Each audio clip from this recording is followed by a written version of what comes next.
지난주일까지 우리는 예수님의 십자가의 그 본질적인 내용을 우리가 살펴봤습니다. 이제 그 5가지 내용의 핵심을 여러분 우리 교회 커리큘럼에 보면 십자가의 고백이라는 게 교재가 있는데 그 핵심 내용이 되어서 앞으로 여러분 계속해서 이렇게 성경을 공부하고 또 십자가를 믿는다는 것은 이런 거구나라는 그런 분명한 성경의 내용을 딱 붙잡았으면 좋겠습니다. 자, 오늘은 그럼 뭐냐? 그 십자가의 은혜가 다가오는, 그러니까 십자가 내용이 그런데 그 십자가를 내가 만나게 되는 과정에서도 십자가의 은혜가 있다는 겁니다. 십자가가 전파되는 과정에서 십자가의 은혜의 내용이 있다는 거예요. 그 첫 번째가 그 내용이 뭐였느냐? 그래서 이제 설교 앞으로 몇 주 동안에는 십자가의 은혜를 경험하자. 내용만 경험하는 게 아니라 실제 내 삶 가운데 어떻게 십자가의 은혜가 어떻게 다가왔는가, 또 어떻게 다가온 것으로 내가 해석할 수 있는가 하는 것을 오늘 말씀부터 몇 주에 나눠서 시작을 하려고 그럽니다. 그러니까 십자가의 은혜를 적용하는 그런 내용이죠. 십자가의 은혜의 첫 번째가 뭐였느냐 기억하십니까? 되치기였다. 그냥 되치기였다. 예수를 저주받은 자로 몰아가지고 저주받은 자가 어떻게 나무에 달려서 저주받은 자가 어떻게 우리의 구세주가 될 수 있냐라는 논리로 예수님을 십자가에 대제사장들과 유대인들이 못 박았습니다. 그런데 그게 오히려 되치기로 맞다. 저주받은 자였는데 네가 받아야 할 저주를 예수님이 대신 받았다. 그래서 오히려 십자가는 우리에게 하나님의 구원하시는 지혜요 하나님의 능력이 되었다. 반전이라는 거예요. 반전. 오늘 설교 내용을 제목 뭐라고 되어 있는지 한번 보실래요? 반전의 은혜를 경험하자. 오늘 저와 여러분이 인생의 반전의 은혜. 내 인생의 반전이 뭐냐?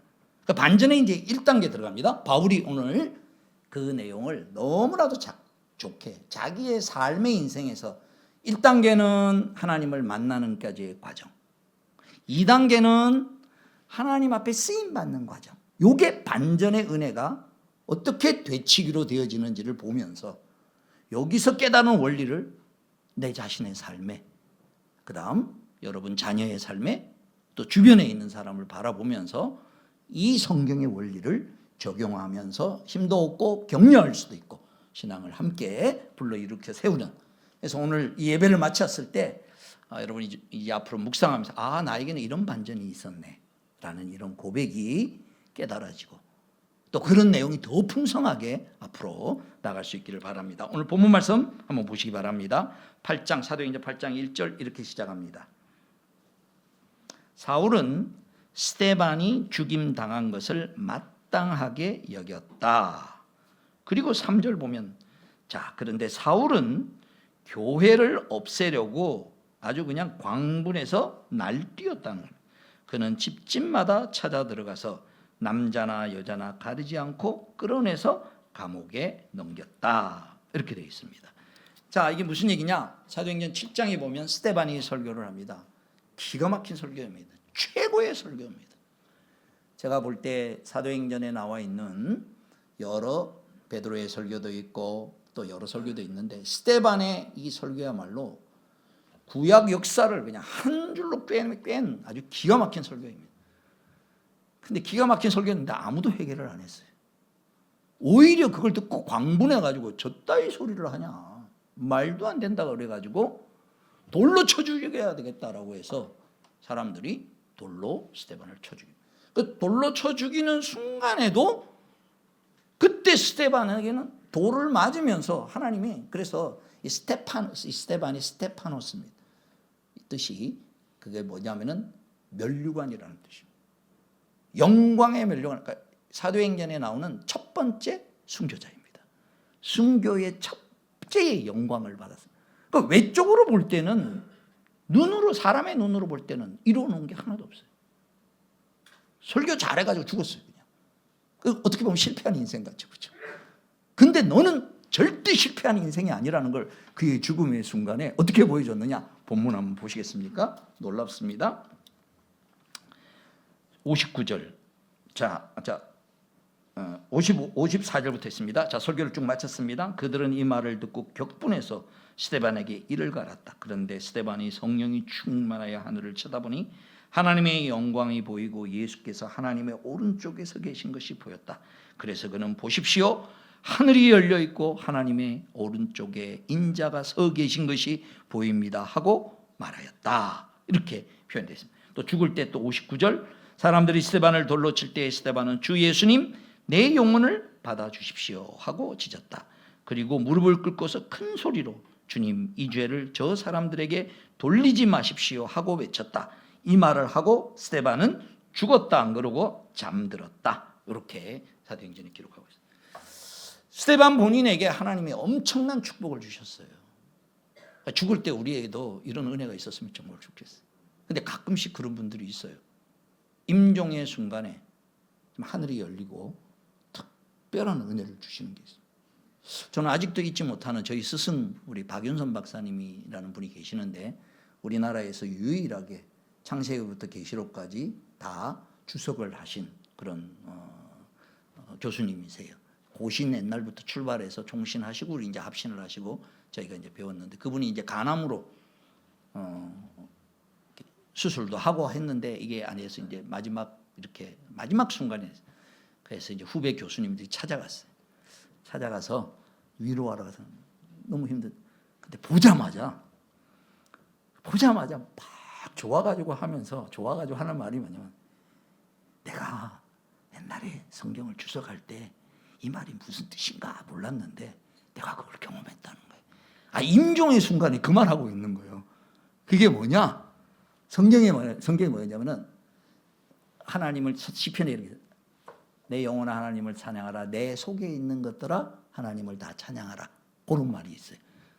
내 속에 있는 것의 뜻이 뭐냐면 창자라는 뜻이에요. 원래 내 창자가 찬양하라. 그걸 느꼈다는 거예요. 당신은 마지막 순간에 지금 막 힘들어 막 죽겠는데 우리가 보기엔. 근데 그 마지막 순간에 막 창자가 하나님을 막 찬양하는 것을 느껴서 그 성경 구절이 이론이 아니라 사실이라는 걸 그러고 돌아가셨어요. 이런 거 유언하는 거 멋지지 않겠습니까? 스데반에게 하나님이 어떻게 보내냐 막 돌 맞는데 예수님이요 그 영혼을 환영하고 받으시는 모습에 자리에 앉아 있지도 않고 예수님이 벌떡 일어나신 거예요. 여기 보면 하나님 우편에 일어났다 그랬어요. 일어났다. 성경에 보면 하나님 우편에 앉아 계시고 그러잖아요. 사도신경에도 그렇게 표현하잖아요. 근데 이 영혼이 너무너무 좋아가지고 우리로 따지면 버선발로 뛰어나가서 받으시는 거예요. 그 기쁨. 그리고 그 기쁨이 충만하면서 그 마음에 주님의 마음으로 스데반 마음이 아주 막 가득 차서 똑같습니다. 예수님의 마음으로 가득 찼다는 게 어떻게 표현이 되느냐?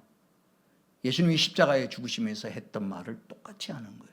아버지 내 영혼을 아버지 손에 부탁하나이다. 그 다음 저들이 하는 것을 알지 못하오니 저들을 용서해 주십시오. 그 분노가 아니라 요 말씀입니다. 저들이 하는 것을 알지 못하오니. 요 말이 딱 사울의 말인 거예요. 사울은 지금 왜 스데반을 죽이는 일에 자기가 증인으로 섰어요. 그냥 사울은 보통 사람이 아닙니다. 사울이 자기의 사고 구조로 볼 때는 스데반은 죽어 마땅하다는 거예요. 왜? 이런 심정입니다.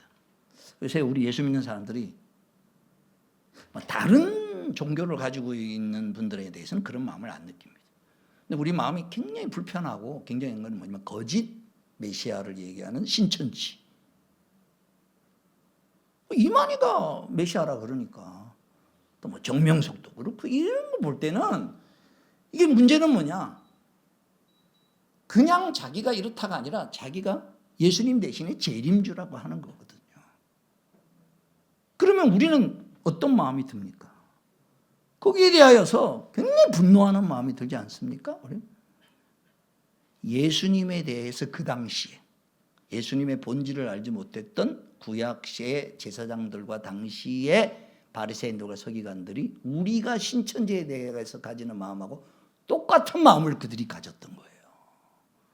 알지 못하니 뭘 알지 못하느냐? 하나님은 한 분뿐이신데 멀쩡하고 사람으로 와가지고 하나님의 아들이라고 얘기하니까. 거기서부터 삼위일체 하나님으로 우리가 구원을 이루기 위해서는 그가 받아야 할 지어 형벌을 다 받아서 우리를 진정으로 구원하기 위해서는 하나님 되시는 분이 피를 흘려야만 그 죄값으로 모든 인류의 죄를 사한다라는 것을 성경이 그동안에 대제사장이 황소를 가지고 들어간 게 황소 때문에 되는 게 아니고 대신 죽어주는 생명이 있다라는 지난번 우리 봤던 그런 지옥의 형벌은 사람이 감당해서는 안 된다는 걸 이해를 아직 못하고 있었다. 성경을 그렇게 많이 배워서. 그러니까 그 구조 속에서 볼 때는 뭐냐? 예수를 믿는 자와 예수는 이단이라는 거야. 나사렛 이단. 그리고 단순히 이단이 아니라 이건 없어져야 되는 것이다라는 그 사고 구조 속에 딱 있는 것을 볼 때 나타나는 게 뭐냐? 아까 1절. 사울은 스데반이 죽임 당함을 마땅히 여겼다. 이렇게 되어 있는 거예요. 마땅히 여길 뿐만 아니라 자기 생각엔 적극적으로 하나님의 일을 하기 위해서는 이 예수 운동을 박살을 내야 되겠다라고 생각을 해서 예수 믿는 사람들까지 열심히 도시락 싸가지고 잡아다가 감옥에 넣어야 되겠다고 생각을 한 거예요. 그러니까 누구보다도 사울은 자기는 하나님을 위한다고 한 거예요. 그때 자기 사고 구조 속에서 자기 사고 구조 속에서 이게 하나님을 위한 일이라고 열심을 해서 단순히 일뿐만 한 게 아니라 그 다음 어디까지 나갔느냐? 이제 사울이 부름받는 결정적인 장면이죠. 멀리 우리로 따지면은 어디쯤이라고 설명할까요? 저 부산쯤이나 부산 한 몇 더 갈 텐데 거기에 유대인 공동체가 디아스포라 공동체가 있어서 거기에 회당을 쌓고 모이는 지역에서 거기 예수 믿는 사람들이 많이 있다는 얘기를 듣고 대제사장의 공문을 받아서 그들까지 가서 거기까지 가가지고 데리고 오겠다고 생각을 한 거예요. 자, 이제 설명합니다. 하나님의 이제 반전의 내용을 봅시다. 첫 번째 반전은 부르심의 반전입니다. 여러분 꼭 기억해 놓으세요. 하나님의 부르심의 반전. 여러분은 어떻게 예수를 믿게 되었습니까? 또 밑에 교회는 이때 진정으로 내가 하나님을 신뢰하게 되는 그때, 그러니까 처음 예수님을 만날 때도 있고 그게 아니고 교회는 다니고 있지만 그게 아니라 진정으로 내 인생의 변화로 생각할 수 있는 어떤 경험하는 그거까지 합쳐서 하나님을 인격적으로 만나 하나님과 관계를 맺어졌다는 하나님의 부르심의 반전이라는 게 오늘 사도 바울의 부르심의 반전의 내용을 한번 보도록 하겠습니다. 바울은 이렇게 자기에 대하여서 고백을 합니다. 저와 여러분도 한번 자기의 고백을 나중에 이런 식으로 한번 생각을 해보시면 참 좋습니다. 그리고 특별히 또 나에게는 어떤 반전이 있어서 이러느냐라는 것도 있지만 그것이 뭐 위기도 있고 환난도 있고 병이 아픈 것도 있고 뭐 사업이 망한 것도 있고 내가 감당할 수 없는 것도 있고 뭐 여러 형태로 있을 수 있을 겁니다. 그리고 교회는 다녔지만 진정으로 하나님 앞으로 들어가기 위하여서 어떤 상황이 놓여 있을 수 있어요. 그 다음에 또 그게 아니고 특별히 믿는 가정에서 자란 가족들에게는 여러분의 가문에 여러분의 가정에 하나님이 들어온 게 언젠지 물어보시기 바랍니다. 반증입니다. 우리 집안은 언제부터 예수를 믿게 됐지? 내가 믿는 가정에 자라났다면 우리 부모님들이 있을 거고 그 부모님 윗대가 또 될 수도 있어요. 그 윗대가 될 수도 있어요. 그럼 우리 집안에서 신앙생활을 제대로 한 분이 있다면 그 스토리는 어떻게 되는가? 한번 물어보십시오. 돌아보면 굉장한 많이. 제가 언젠가도 한번 저희 얘기를 한번 한 적이 있죠. 저희 집안은 어떻게 예수님을 믿게 됐는가? 저희 아버님이 한 6살쯤 됐대요. 그러니까 할아버지가 늘 술 먹고 늘 노름하고 그래가지고 족보하러 가야 되는데 족보 돈 받아가지고 먹고 노름해가지고 그래서 저희 족보에는 저희 이름이 빠져 있어요. 네. 족보 가서 그래야 돼. 그렇게 돌아와가지고 우리 아버님이 어머님하고 얘기해가지고 우리 아버님 안 되겠다 그래가지고 그때부터 어떻게 하면 술을 안 먹을까? 그러니까 이제 북한에 있을 때 얘기. 어떻게 하면 노름을 하지 않는가? 이렇게 알아보니까 교회 다니는 사람은 안 한대. 그게 계기가 돼서 교회를 나가기를 시작했다. 그 다음에 더 재밌습니다. 저희 아버님이 인민군이었거든요. 6.25 때. 인민군으로 내려왔다가 포로 잡혔어요. 그 거제도 포로 수용소에 이제 있었어요. 거기서 방공포로 석방할 때가 있었어요. 그때 이제 교회를 다니니까. 교회를 다니는 사람은 방공 되니까. 그래서 석방해. 지금 가만히 생각해 보면 저희 집안에 들어온 하나님의 은혜라는 게 그게 어떤 과정을 통해서 왔는가? 여러분도 한번 물어보시죠. 자녀들은 특별히 물어보시고 부모님들은 꼭 자녀들에게 얘기를 해 주십시오. 굉장히 중요한 겁니다. 자, 바울의 얘기를 한번 보겠습니다. 사도행전 22장 한번 보시기 바랍니다. 바울이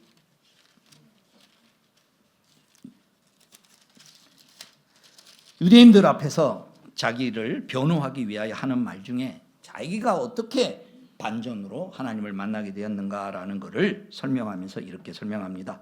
자, 사도행전 22장 동포 여러분, 내가 이제 여러분에게 드리는 해명을 잘 들어주시기 바랍니다. 군중들은 바울이 히브리 말로 연설하는 걸 듣고 더욱더 조용해졌습니다. 바울이 말을 이어갑니다. 이 3절 말씀은요, 굉장한 말씀입니다.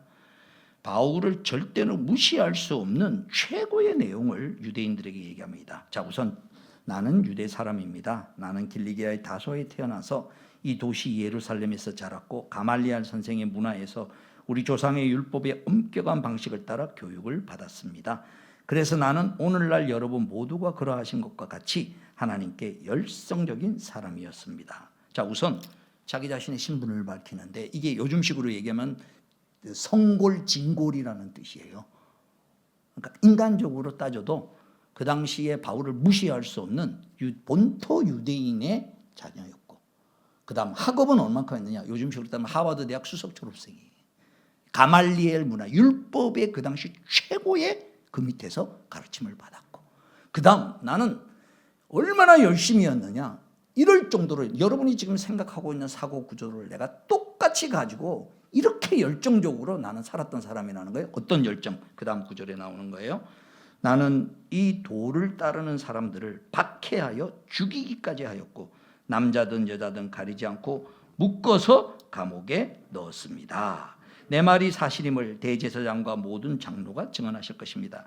나는 그들에게 다마스쿠스에 있는 동포들에게 보내는 공문을 받아서 다마스쿠스로 길을 떠났습니다. 나는 거기에 있는 신도들까지 잡아서 예루살렘으로 끌어다가 처벌을 받게 하려고 했던 것입니다. 여기까지 설명하는 거예요. 자, 이 내용은 뭐냐면 여러분들이 과거에 생각했던 것과 나도 똑같이 그렇게 생각했다는 거예요. 그러니까 이제 놀랍게 얘기합니다. 저 사람은 왜 예수 안 믿지? 저 사람은 왜 저렇게 생각하지? 마치 내가 병이 알아보면요, 내가 예를 들어서 암에 걸렸어요. 암에 걸리지 않은 사람은 암에 걸린 사람의 심정을 아무리 이해하려고 해도 한계가 있습니다.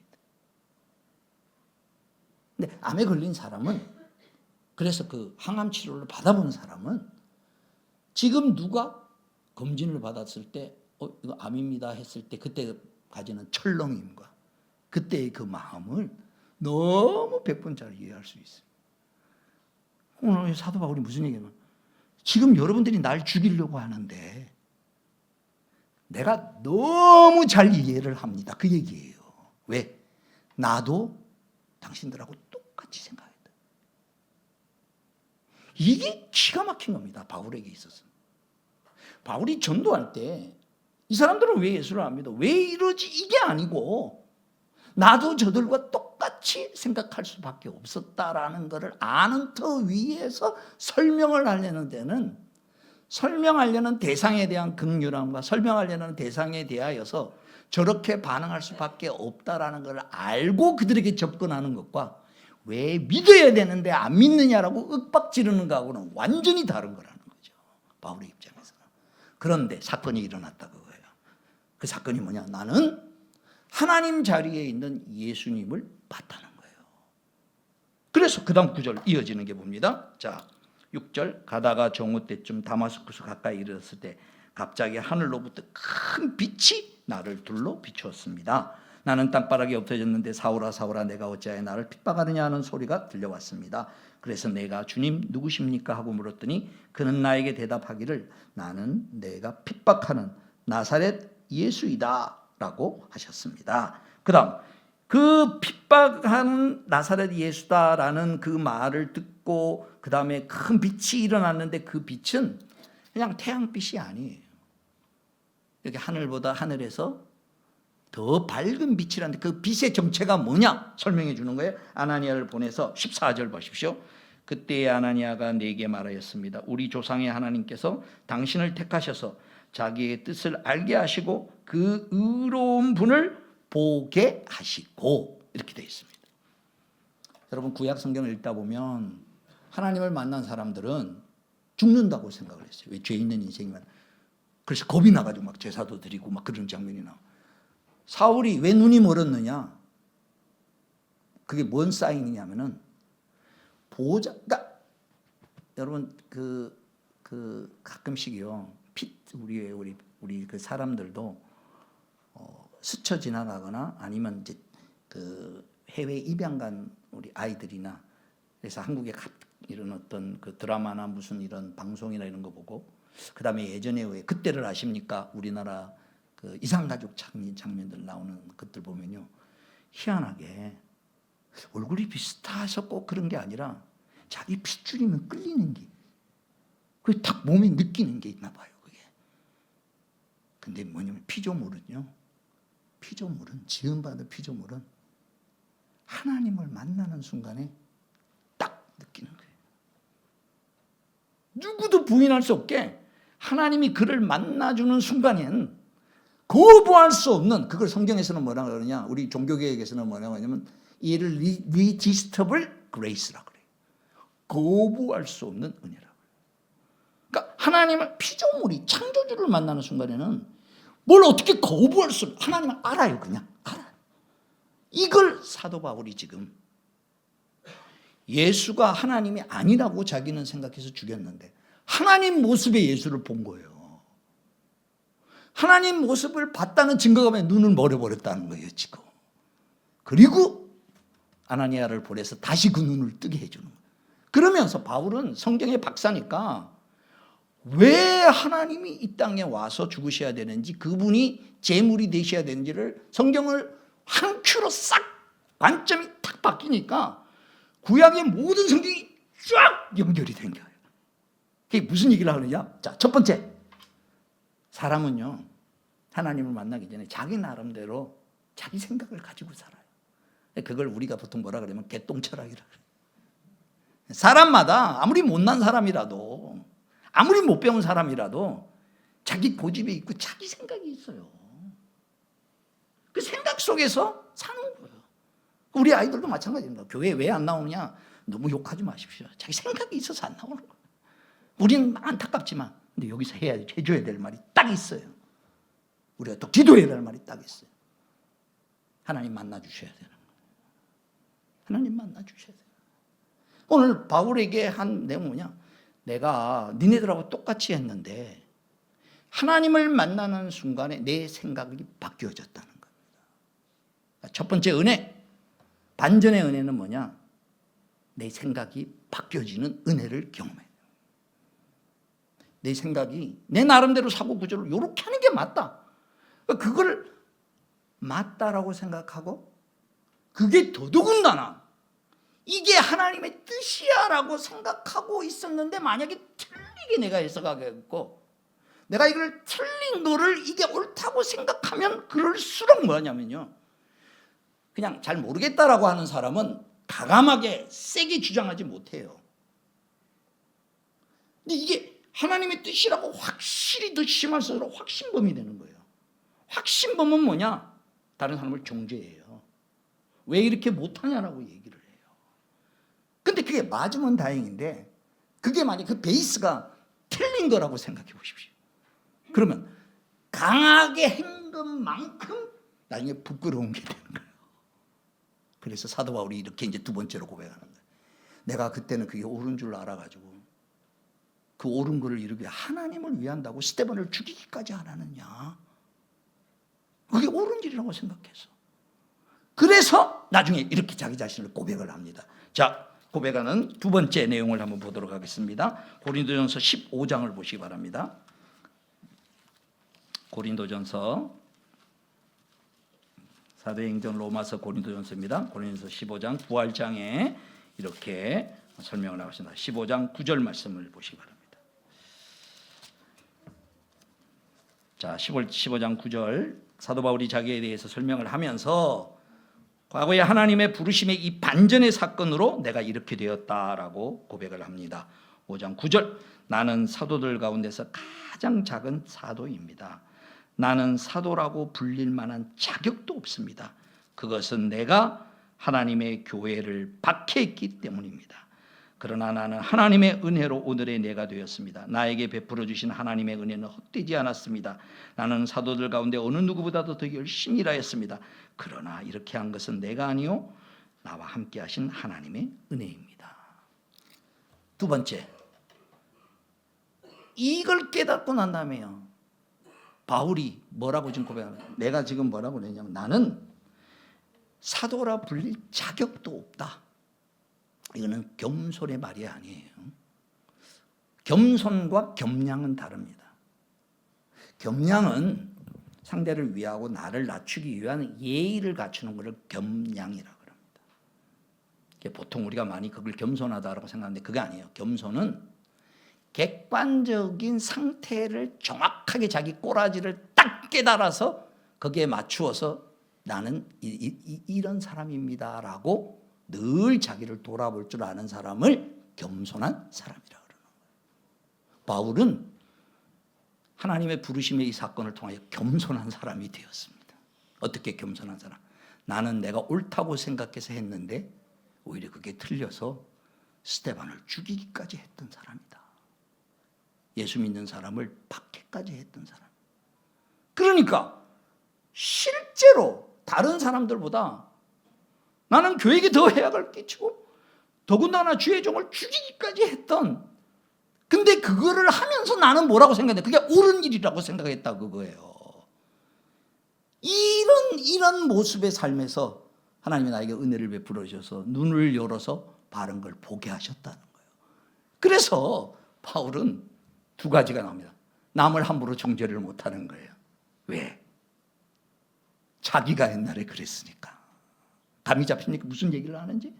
그리고 바울이 얼마나 똑똑한 사람이고 율법에 얼마나 능한 사람이고 얼마나 많은 기적을 일으켰고 얼마나 많은, 정말 여러분 성경에 나오는 서신서, 로마서, 고린도 전후서, 빌립보서, 에베소서 이거 전부 바울이 쓴 거예요. 엄청난 일을 했어요. 그런데 바울은 뭐라고 해요? 나는 사도 중에 지극히 작은 자이다. 왜? 다른 사도들보다 나는 옳다고 생각했는데 오히려 사도들을 죽이는 자리까지 가지 않았느냐. 두 번째 내용은 뭐냐? 참된 겸손. 하나님의 반전은 내 모습을 보게 하는. 그런 차원에 있어서 오늘 이 설교가 저와 여러분에게 새로운 신앙에 중요하게 자기를 돌아보는 내용이 되었으면 좋겠습니다. 하나님의 반전의 두 번째 은혜는 뭐냐? 나는 옳다고 생각했는데 한번 뒤돌아보십시오. 자신이 살아온 걸 한번 뒤돌아보십시오. 그때 나는 그게 옳다고 생각해서 그랬는데 지금 커서 보니까 꼭 그건 아니야 라고 여겨지는 것들이, 느껴지는 것들이 있습니까? 근데 그때는 얼마나 기고만장했어요. 그리고 다 그래야 된다라고 주장하지 않았어요. 저는 부끄럽지만 그런 고백을 합니다. 목사로서 교회가 어떤 방향으로 가야 되느냐. 가정교회를 알기 전에는 교회는 이래야 돼. 성경이 이렇게 얘기했으니까. 자신 있게 얘기합니다. 그 반밖에 모르는. 이제 왜 우리는 가정교회의 방향과 목표를 가지고 목장을 해야 되는가? 하나님 앞에 물론 이거보다 더 분명한 게 있으면 또 그 방향으로 가려고 애를 써야 되겠지. 그런데도 불구하고 제 마음 가운데 그때 그 정도의 상태에 있으면 이거다 라는 거에 딱 매여 있을 수 있다. 오늘 항상 내가 어떤 것을 주장할 때 이게 수정이 필요할 수도 있다라는 겸손함이 들어오는 겁니다. 여러분 지나온 세월을 한번 돌아보시면서 바울이 그 고백을 하는 거예요. 그의 부르심을 받으면서 그때는 그랬는데 지금 돌아보니까 그런데 하나님이 그때 그거를 나를 내치지 않았다. 마지막 세 번째 바울이 고백하는 이 놀라운 고백을 보고 말씀을 마무리하도록 하겠습니다. 디모데전서 1장을 보시기 바랍니다. 디모데전서, 바울이 유언과 같은 디모데의 제자에게 보낸 편지 가운데 자기를 고백하는 장면이 이렇게 나옵니다. 디모데전서 1장, 제가 가진 성경 287면입니다. 1장 12절부터 제가 읽습니다. 나는 나에게 능력을 주신 우리 주 그리스도 예수께 감사를 드립니다. 주님께서 나를 신실하게 여기셔서 나에게 이 직분을 맡겨주셨습니다. 자, 그 다음 보십시오. 이건 절대 겸양이 아닙니다. 확실하게 자기 위치를 고백하는 겁니다. 내가 전에는 회방자요, 박해자요, 폭행자였습니다. 그러나 그러한 행동은 내가 믿지 않을 때 알지 못하고 한 것이므로 하나님께서 나에게 자비를 베풀어 주셨습니다. 그 줄 딱 끊으십시오. 하나님이 자비를 베푸셔서 우리 주님께서 나에게 은혜를 넘치게 부어주셔서 그리스도 예수 안에서 얻는 믿음과 사랑을 누리게 하셨습니다. 그리스도 예수께서 죄인을 구원하시려고 세상에 오셨다고 하는 이 말씀을 믿음직하고 모든 사람이 받아들일 만한 말씀입니다. 그 다음, 나는 죄인의 괴수입니다. 그러나 하나님께서는 나에게 자비를 베푸셨습니다. 아까 자비를 베푸셨습니다 13절과 16절이 같이 나오고 있어요. 이게 그 뜻은 그리스도 예수께서 끝없이 참아주심의 한 사례를 먼저 나에게 드러내 보임으로써 앞으로 예수를 믿고 영생을 얻으려고 하는 사람들의 샘플로 삼으려는 것입니다. 여기까지가 끝나야 되는데 하나가 막 감정이 복받쳐가지고 문맥의 흐름으로 볼 때는 잘 안 맞는 17절이 갑자기 들어가요. 막 하다가 갑자기 할렐루야 하는 거예요. 지금 바울이 너무 좋아가지고 영광의 여왕 그분께 영원토록 하나님께 찬양이 있을지어다 이렇게 설명을 하는 거예요. 자, 그 중간에 있는 내용이 뭐냐? 간단한 거예요.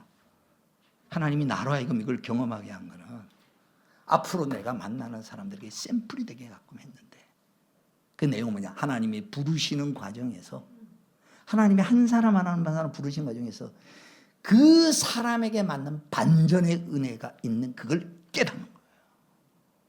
그거를 깨닫는 순간에 인생이 달라진다는 거예요. 아, 이래서 내가 이렇게 됐구나.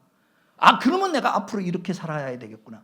그리고 그걸 깨달아야 그게 능력이 되어야 내가 만나는 사람들에게 샘플이 되어서 하나님의 은혜를 전달할 수 있는 자리로 들어가면서 부르시는 과정에서 1단계, 한 사람이 하나님을 아는 과정에서 반전의 은혜를 경험하고, 두 번째, 그 반전의 은혜 가운데 속에서 하나님이 내가 이렇게 부족하고 이랬는데도 하나님이 은혜를 나에게 베풀어 주셔서 내가 이 자리까지 오게 되었습니다. 이게 바울의 고백.